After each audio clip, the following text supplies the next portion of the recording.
So kahapon dito tayo natapos. Continue natin yung discussions natin. So I hope na natapos nyo to, identifying the problem or word that is being described. Madali lang naman yan. You just have to identify if experiment, event, etc. Okay, yung iba. And we will proceed to the counting the number of possibilities in a given experiment. But before that, let's give an emphasis to the two types of probability.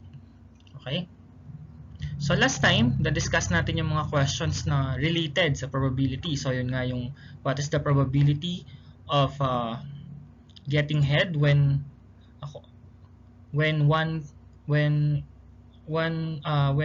coin is tossed once and so on. And then ito nga yung kahapon din, yung the spade, yung sa card, tapos yung sa typhoon, and then yung sa candy. Okay? Anyway, these questions are actually classified into two. So yung mga pre-experiment na kumbaga pre-made, yun yung tinatawag nating theoretical. Kasi in here, the number of sample space can be determined without actually doing the actual experiment. Let's say for example, hindi mo naman kailangan mag-toss ng coin, right? Para mabilang natin yung sample space. And of course, yung sa standard deck of card, alam naman natin na 52 yon. However, on the other hand, kapag pinag-uusapan yung typhoon, yung expiration ng candy, and so on, wala kang point of comparison dyan. Hindi ka makakapag-create ng sarili mong theory kung ilan lahat yung possibility. Let's say for example, depende kasi yan. Kung nagmamalfunction yung makina, maaaring mas marami yung candy na, for example, na makikreate niya na sira or walang wrapper or so on. Hindi lang naman sa expired, no? Pati sa typhoon, depende rin yan. We cannot predict the weather. Okay? So, in that case, we call it experimental probability. Another thing is let's proceed to exploring theoretical probability through tree diagram na. So, yung pinaka-goal natin sa lesson na to is bilangin natin yung total na possibility o yung tinatawag nating sample space by using tree diagram. So, may tatlong way. Merong tree diagram na tinatawag, merong systematic listing, and merong fundamental counting principles. And we will start with the tree diagram. Okay, let's start with a simple experiment, throwing a coin once. So, meron lang dalawang step dito. Meron akong suggestion na dalawang step. Una is mag-start ka muna dun sa root ng tree. Siyempre, kung meron kang tree, nag-start yan sa root. Okay, tapos sa identify natin kung ilan yung object ng experiment. Tapos gagawa tayo ng tree diagram. So, in here, throwing a coin, ilang coin ba yung involved sa experiment na to? Of course, isa. Okay? So, sa isang coin na yon, sa isang coin na to, kapag alam mo na kung ilan yung object, in our case, isa, is ilalagay lang natin dito sa branches from the root, here, the experiment, yung branches kung ilan yung possibility ng isang coin, and that is head and tail. So, since simple lang yung experiment, ang ibig sabihin yan, meron kang dalawang sample space. Ito yan yung yung nasa dulo. Okay? So, ibig sabihin yan, meron kang isa. Yung dulo ng mga branches, yun yung binibilang para malaman mo kung ilan yung sample space. So, 1 yan. Tapos 2 yan. So, in short, meron kang sample space na 2. Okay? So, ayan. Let's proceed to another example. Another thing is throwing 2 coins. So, what if throwing 2 coins na siya? So, ganun pa rin. Magsistart ka pa rin doon sa root. Siyempre, doon sa experiment. Tapos, bilangin natin kung ilan yung object ng experiment or yung ginamit doon sa experiment. So, in our case, meron siyang dalawang coins. Okay? So, kailangan, siyempre, mag-start ka muna sa unang coin. Yung sa first coin, meron kang dalawang possibility dyan. Kasi pwedeng head, pwedeng tail. Okay? So, meron kang dalawa doon. So, meron kang head, meron kang tail. Tapos, hindi pa natatapos dyan yung experiment kasi nga, dalawa yung object mo. So, pupunta ka ngayon doon sa second coin na meron ulit dalawang possibility.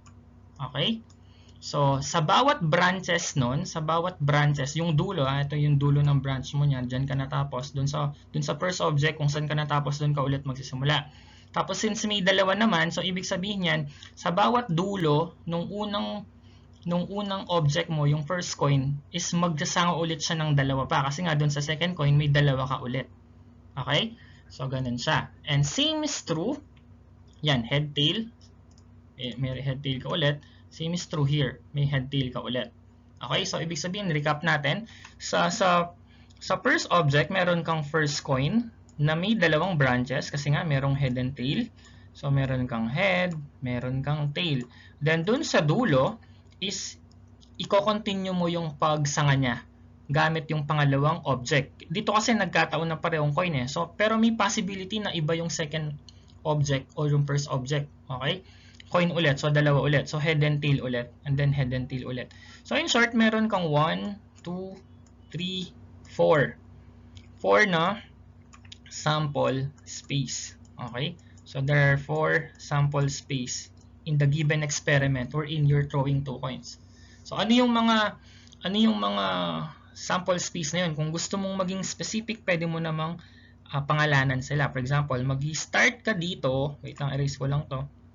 Magi-start ka muna sa doon sa kung paano mo sinimulan kanina. Mag-start ka muna doon sa unang branches dito mo sa H. So H tapos H, so meron kang head and head. Ayan, anong ibig sabihin ng head and head? Meron siyang comma dito kasi to separate the first object and the second object. So, head yung result ng first coin, head din yung result ng second coin. So, that's one possibility. Another thing is, head pa rin yung first coin, tapos tail naman yung second coin. Okay? So meron kang head and tail. Tapos ka na dun sa first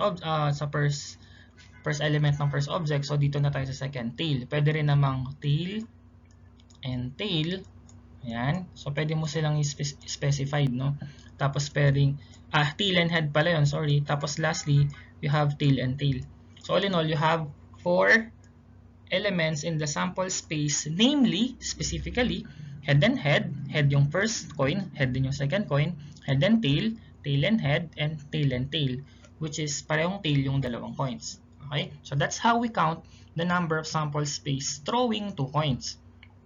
Ayan, total outcomes. Ayan, nakalagay pala dito. Ayun. Same lang siya. Okay? So, there are 4. Ayun. So, wait lang. Meron pa akong isang sample dito.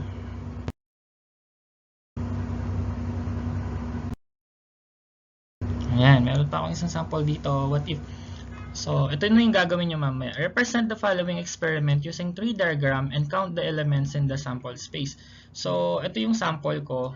Okay, example to. Drawing a card labeled A to C, then flipping 2 coins. So, ano ibig sabihin nun? So, meron siyang experiment wherein dalawa yung object niya, no? Meron siyang card na may tatlong element yung card. Naka-label sila as ABC. So, it doesn't matter kung paano nyo sinulat. Basta alam natin yung card, tatlo. Tapos may ABC, tatlo yan. Okay? Tapos, dun sa second object natin, kasi meron siyang card, meron siyang coin. Okay? Dalawa pa nga yung coin. So, ibig sabihin, tatlo pala yung objects dito. So, yung coin, dalawa. So, yung first coin natin is may dalawang possibility. Ayan. Tapos yung second coin natin, meron ding dalawang possibility. Second coin. Okay? Kasi meron kang head and tail, di ba? And then, start with the root. Dito ka mag-start. So, yung first element natin or yung first object natin, meron tayong tatlong possibility. So, gagawa tayo ng tatlong branches. Okay? Tatlong branches dyan. It doesn't matter naman kung ano yung gusto mong unahin, no? Basta ang importante, tama yung bilang mo. So, una, meron kang A. Ayan. Tapos, meron kang B na card. Tapos, meron kang C na card. Okay? Pag natapos ka na, after mong dun sa first object, pupunta na tayo dun sa second object, which is yung first coin.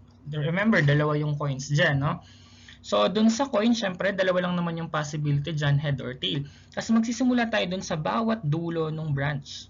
Okay? Branches ng tree. So, si A, magsasanga ulit siya ng dalawa pa. So, meron kang head meron kang tail. Same is true with B. May head and tail ka ulit. Same is true with C. May head and tail ka ulit. Sensya na yung pag-drawing kasi mahirap mag-drawing sa mouse. Ayan. So, after dyan, so, sir, bakit parang dumadami siya? Oo, dumadami talaga kasi the more na maraming objects, mas dumadami siya. So, remember, dun sa first object mo, may 3 ka lang. Pagdating sa second object, yung first coin, meron ka ng 1, 2, 3, 4, 5, 6 na. Kasi nga, nasama na yung card tsaka yung first coin. Kaya mas marami siya. And pag sinama pa natin yung pangatlong object o yung second coin, magdadalawa na naman ulit yung 6 na to. So, meron ka ulit tig-2. Okay? Meron ka ulit tig-2 dyan. Wait lang. Medyo matagal to. Gawin muna natin ng mas... Ayan, hindi ko alam kung kakasya, pero pagkakasyahin ko na lang. Mas maganda kung mas diretso nyo yung line, kasi yung sa akin mahirap, hindi ako makapag-draw ng maayos. So, anyway, so head, tapos tail, head ulit, tapos tail, ayan. So, meron ka ulit head dito, sorry, medyo tail, tapos head ulit dito, tapos tail, tapos head ulit, paliit na ng paliit, tail, tapos head ulit, tapos tail. So, meron kang ilang possibility niyan. Bilangin natin. So, 1, 2, 3, 4, 5, 6, 7, 8, 9, 10, 11, 12. Meron kang 12. So, ibig sabihin niyan, yung sample space mo ay meron kang 12. Kung gusto mong pangalanan lahat, is ayan sila. A, head, head. So, yung first mo, A, head, head. Okay? Bigyan lang ng comma para alam natin kung ilang yung object. Tapos A ka ulit, di ka pa natatapos kay A eh. A, head ulit, tapos tail. A, head, tapos tail. Okay? Pwede mong ituloy yan, pero yung sa akin, isa-sample ko na lang siya para lang mag-gets nyo kung paano mag-name. Tatapusin ko si A, no? Tapos A, tail, head. So, meron kang A, tail, head. Okay? So, ito yan, yung first element, second, tapos yung third. Okay? Tapos A ulit, yan, A ulit. Tapos T ulit, yung T. Okay? Tail yung first coin. Tapos tail ulit yung second coin. Kaya meron kang ATT. Okay? Tapos pagdating mo sa B, uulitin mo lang. Same pattern lang nito. Papalitan mo lang ng B yung mga A. Magiging siyang BHH, ayun, parang same lang nun. Tapos BHT, papalitan mo lang ng B yun. And so on, hanggang makarating ka dun sa C. So, meron silang 4 bawat cards. So, meron kang 4 times 3, 12. Okay? So, ganun lang siya. So, ganito yung gagawin nyo sa notebook nyo. Ito yung gusto kong gawin nyo. Tatlo lang naman. Okay? Represent the following experiment using tree diagram and count the elements in the sample space. So, yung number 1, rolling a dice, then flipping a coin. Yung first object mo, dice, meron kang 6 doon. Yung second object mo, coin. So, meron kang 2. So, may 2 kang object. Yung second is rolling a dice, then spinning a wheel with colors red, blue, and yellow. So, meron kang 2 object ulit. Isang dice na may ilang possible yon, 6. Tapos, isang wheel na may 3. Okay? Tapos, yung third, meron kang card na may 1 to 10. Ayan. Tapos, 2 coin. So, meron, dun sa number 3, meron kang 3 object. Isang card na may 10 na possibilities. Tapos, 2 coins na may tigda 2 possibilities. So, there are 3. Okay? Pakilagay na lang sa notebook. Pakidraw ng maayos. Tapos, ilagay yung SS. Tapos, bigyan nyo na rin ng mga specific names. Yung ginawa natin kanina. Yung pagsulat ng mga elements nung sa sample space. Okay?